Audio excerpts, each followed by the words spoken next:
That night, I sat in front of the mirror, my ring light glowing, my phone recording. "Hey guys." I smiled, watching my reflection shine.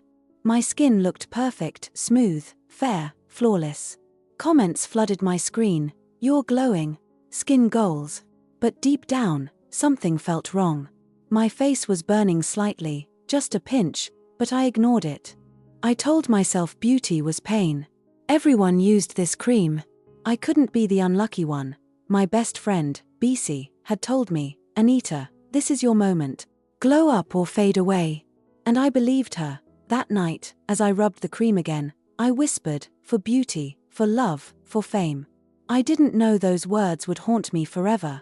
Before everything, I was just Anita, a regular girl from Sarulea. I wasn't poor, but I wasn't special either. I worked at a boutique, scrolling through Instagram during breaks, wishing to be like the influencers I followed. Their lives looked perfect: designer bags, soft skin, boyfriends who adored them. I wanted that. I wanted to be seen.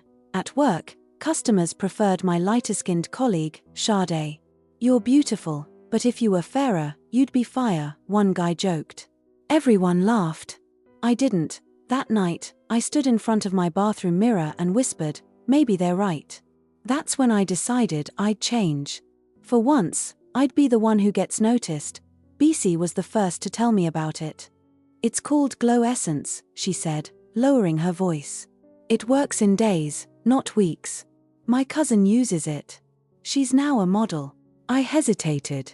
"Is it safe?" She shrugged. "Girl, nothing in this life is safe. But do you want to shine or not?" I went with her to a small cosmetics shop in Yaba. The woman behind the counter smiled when she saw me. "This one will make you glow like milk," she said, handing me a white jar. "Rub morning and night." I paid without thinking. That night, when I opened the cream, the smell was sharp, like chemicals. But I told myself it was the smell of transformation. 3 days later, people started to notice. "Anita, you're shining." Even my boss stared. "Wow, you look different." I smiled, proud. My selfies got hundreds of likes. Boys I crushed on started replying to my DMs. I felt unstoppable. Each morning, I'd wake up, rub the cream, and watch my skin grow lighter. I spent hours taking pictures, posting, and watching the comments roll in. "Queen," "Fairy," "So pretty." I became addicted, not to the cream, but to attention. It felt like love. I didn't know that love could turn to pain so quickly. When Kimi invited me to her birthday party at Lekki, I was ready. My dress sparkled, my makeup glowed, and for the first time, I felt like I belonged among the city's it girls. I met a guy there, tall, handsome, rich-looking. His name was Toby. He couldn't take his eyes off me. "You're the most beautiful girl here," he said. I blushed. For once, the compliments didn't feel fake. We danced, laughed, and by the end of the night, he asked for my number. I thought it was the beginning of my fairy tale. I didn't know my nightmare had just begun. A week later, I noticed small red spots on my cheek. I panicked. I sent a picture to BC. "It's normal," she said. "Your skin is adjusting." But the spots spread. My face itched badly at night. I tried to hide it with makeup, but it got worse. Still, I couldn't stop using the cream. I was scared of going dark again. Toby loved how I looked. My followers loved it. I couldn't lose everything, so I rubbed the cream harder. That night, my face burned so much that I cried silently in bed. I told everyone I was fine. At work, I wore makeup to cover the peeling. "Allergies," I said when people asked. Toby noticed, though. "Are you okay, babe?" "I'm fine," I lied. At night, I'd stare at the mirror, tears mixing with the burning cream. I hated what I saw, not because of the damage, but because I couldn't stop. The glow was like a drug. I needed it. Even when my skin started to darken unevenly, even when people whispered, I kept using it. Because stopping felt like losing everything I had worked for. The day it all fell apart started like any other. I was live on Instagram, doing a makeup tutorial. Comments were flooding in. Then someone typed, "What's wrong with your skin?" More followed. "Is that a rash? Your face looks scary." I ended the live immediately. I ran to the mirror, my face was swollen, red, and peeling. I screamed. That night, I couldn't sleep. I felt fire under my skin. I splashed cold water, but it only made it worse. By morning, my reflection was gone. All I saw was pain. BC took me to the clinic the next day. The doctor looked at me and sighed. "You've used a strong bleaching agent," he said. "It has damaged your skin layers." Tears rolled down my face. "Will I be okay?" I asked. He paused. "It will take time, and you must stop using that cream immediately." When I got home, I threw all the bottles away.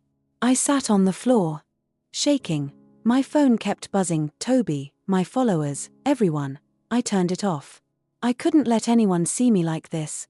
Days turned into weeks. I stopped going to work. When my boss called, I lied again. "I'm sick." Toby came to see me once. The moment he saw my face, his smile disappeared. "Anita, what happened to you?" I tried to explain, but he just nodded slowly. "I'll call you," he said. He never did. I felt alone, ugly, and broken. My mirror became my enemy. I covered it with a scarf. I hated the world, but mostly, I hated myself. Social media turned cruel. People posted my old pictures beside my new ones. From glow to ghost, one caption said, "I cried for hours." BC tried to comfort me. "People forget quickly," she said, but I didn't forget. At night, I'd hear voices in my head, my old self, mocking me. "You wanted to shine, remember?" Sometimes I wished I could disappear, but deep inside, a small voice whispered, "You can rise again." I just didn't know how. One afternoon, I went to the pharmacy to buy pain cream. The pharmacist looked at my face and said gently, "You need to see a dermatologist." She gave me a card, Dr. Aisha Bello, skin specialist. I hesitated for days, but finally, I called. Her voice was soft. "Come tomorrow, dear." When I met her, she didn't look shocked or disgusted. She just smiled kindly. "You're still beautiful, Anita," she said. "We'll fix this, slowly." For the first time in months, I believed someone. Dr. Aisha started treatment immediately. She cleaned my skin gently, applied soothing ointments, and warned me never to bleach again. "It will take months," she said, "but your skin can recover." Each visit felt like therapy. She told me stories of other women, models, students, mothers who had suffered the same thing. I realized I wasn't alone. The pain didn't go away overnight, but every morning I woke up with a little more hope. For the first time, I smiled at my reflection, not because I was perfect, but because I was healing. Sometimes I'd still dream of my old face, smooth, fair, flawless. I'd wake up sweating, feeling empty. But then I'd remember what that face cost me: pain, shame, and loneliness. I started journaling every day, writing down my feelings. "Dear Anita," I wrote one night, "you're more than your skin." It sounded silly at first, but slowly, it became my truth. Healing wasn't just physical. It was emotional, and for the first time, I wanted to live, not to impress, but to exist. I called BC one evening. "I'm sorry," I said. "For what?" She asked. "For blaming you. I made the choice. I wanted too much too fast." She sighed. "I'm sorry too. I should have stopped you." We cried together on the phone. Friendship, I realized, was not about who was right or wrong, but about who stayed when everything went wrong. Months later, I returned to work. My boss was surprised but kind. "Welcome back, Anita."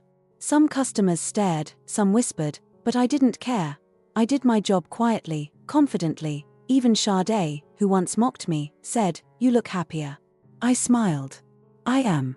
I was no longer chasing approval, I was living for me. One day, Dr. Aisha invited me to speak at a women's health seminar. "Tell them your story," she said. "They need to hear it." At first, I refused. "I can't face people." But she smiled.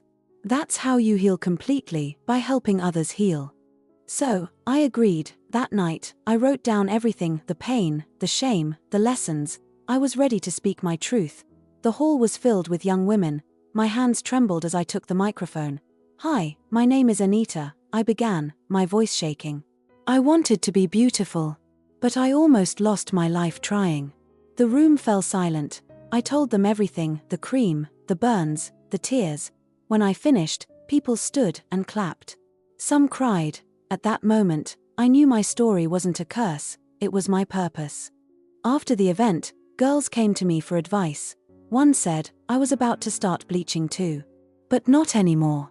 I hugged her, tears in my eyes. I realized beauty isn't about skin tone, it's about confidence, kindness, and peace. I started an online page called Real Glow by Anita, teaching girls to love their natural skin. Within weeks, hundreds followed. This time, the attention felt pure. Toby texted me months later, "Hey, I saw your video. You're amazing." I smiled politely. "Thank you." He asked to meet. I agreed. When we met, he said, "You look different." "Yes," I replied, "I'm finally myself." We talked for hours, but I didn't feel the old butterflies. I realized I didn't need anyone to complete me. I was whole on my own. One morning, I stood before the same mirror where it all began. My skin was darker now, with a few scars, but it was mine. I touched my cheek and smiled. "I forgive you," I whispered to my reflection. I no longer needed filters or fake creams. I had found peace in the truth. Months later, a magazine featured me, From Pain to Purpose: Anita's Journey. They called me an inspiration. I laughed softly.